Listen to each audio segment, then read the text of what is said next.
नमस्कार दोस्तों। हमारे देश भारत में हजारों मंदिर ऐसे हैं जो अपने आप में अनेकों रहस्य समेटे हुए हैं। लेकिन क्या आपने कभी ऐसे मंदिर के बारे में सुना है जहां देवी की दिव्य योनि की पूजा की जाती है?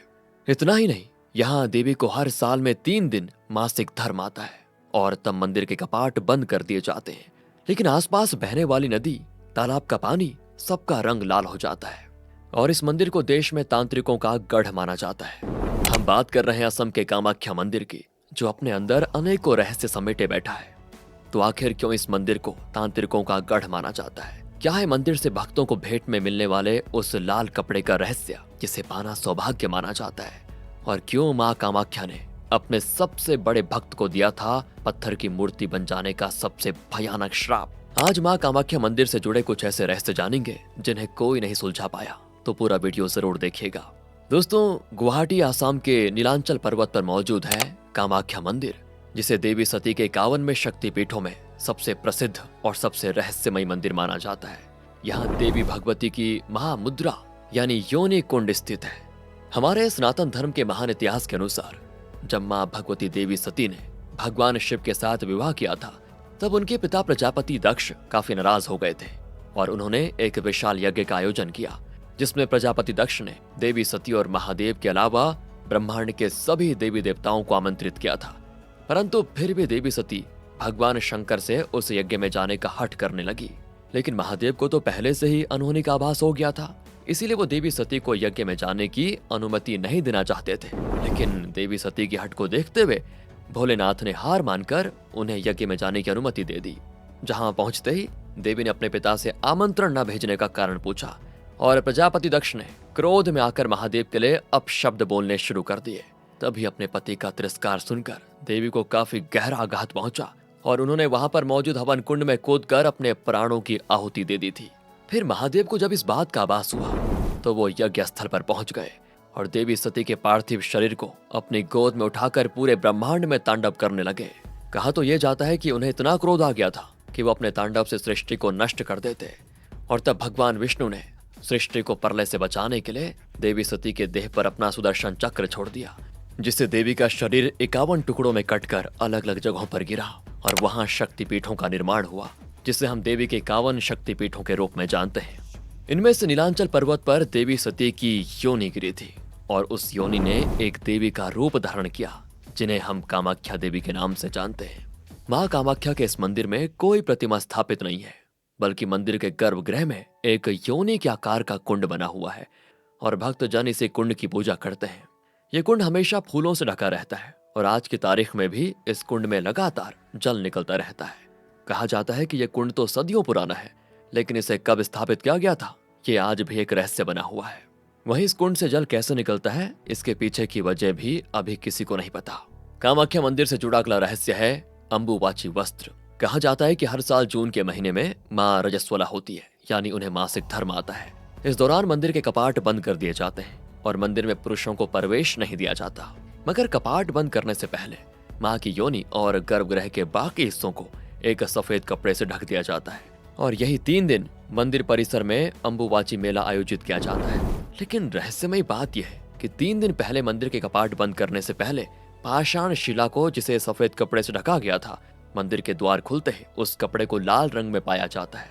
माना जाता है कि यह वस्त्र माता के रज यानी खून से लाल हुआ है, जिसके बाद इस लाल कपड़े को कई टुकड़ों में काटा जाता है और भक्तों में बांट दिया जाता है। इसी वस्त्र को अंबुबाची वस्त्र कहा जाता है, जिसे भक्तजन अपने घर के पूजा स्थल में स्थापित करते हैं। और इस वस्त्र को लेकर मान्यता यह है कि जिस भी घर में यह होता है, माँ उन भक्तों के सारे कष्ट और पीड़ाएं दूर कर देती है। कामाख्या मंदिर से जुड़ा अगला रहस्य भी इसी जून महीने से जुड़ा हुआ है। तो जब माँ रजस्वला होती है और मंदिर के कपाट बंद कर दिए जाते हैं, उस दौरान रहस्यमय ढंग से मंदिर के पास से बहने वाली ब्रह्मपुत्र नदी और तालाब के पानी का रंग लाल हो जाता है। और ये चमत्कार होता कैसे, ये सवाल आज भी एक रहस्य बना हुआ है। लेकिन इन 3 दिनों में मंदिर के आसपास कई ऐसी घटनाएं होती है जिन्हें चमत्कार कहना गलत नहीं होगा। वहीं कामाख्या मंदिर को भारत में तांत्रिकों का गढ़ माना जाता है और अंबुबाची मेले के दौरान मंदिर के पास स्थित भूतनाथ शमशान में तंत्र मंत्र की साधनाएं होती हैं। इस दौरान बड़ी संख्या में महिला तांत्रिकों की भी मौजूदगी होती है। इन साधनाओं के लिए कामाख्या मंदिर दुनिया भर में प्रसिद्ध है। कामाख्या मंदिर लोगों को यह दिखाता है कि माता अपने हर रूप में पूजनीय है लेकिन आज भी भारत में लोग पीरियड्स को गलत निगाहों से देखते हैं। महामारी के दौरान लड़कियों को रसोई से, मंदिर से और कई बार घर के लोगों से भी दूर रखा जाता है। खाने के लिए अलग बर्तन दिए जाते हैं। लेकिन कामाख्या मंदिर लोगों को ये शिक्षा देती है कि स्त्रियों का भी ये रूप छोटा नहीं होता, बल्कि स्त्रियों के इस रूप की वजह से ही ये दुनिया आगे बढ़ रही है। बस लोगों को जरूरत है इस बात को समझने की।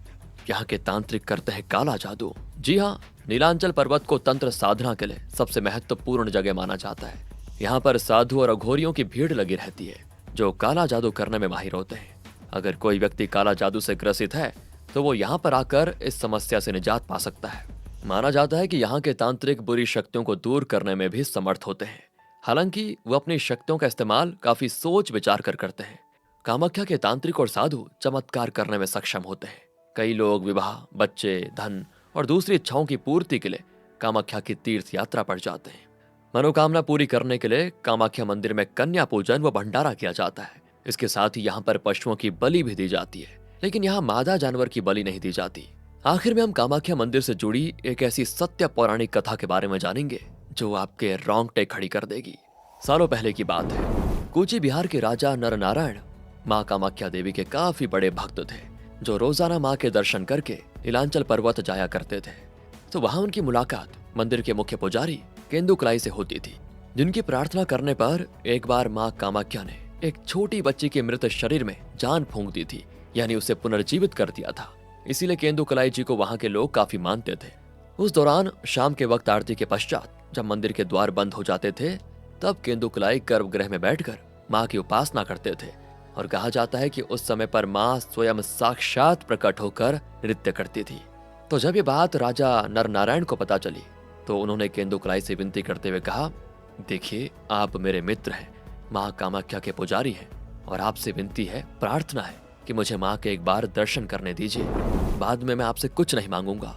केंदुकलाई ने कहा कि देखिए राजन, सब बात ठीक है, लेकिन मैं आपको बता देता हूँ ये संभव नहीं है, क्योंकि मैं जब उपासना करता हूँ माँ की, तब आंख पर पट्टी बांध कर रखता हूँ। मैं कभी माँ को देखता नहीं नृत्य करते हुए। लेकिन राजा नरनारायण ने साम दाम दंड भेद चारों का प्रयोग करके पुजारी को मना लिया।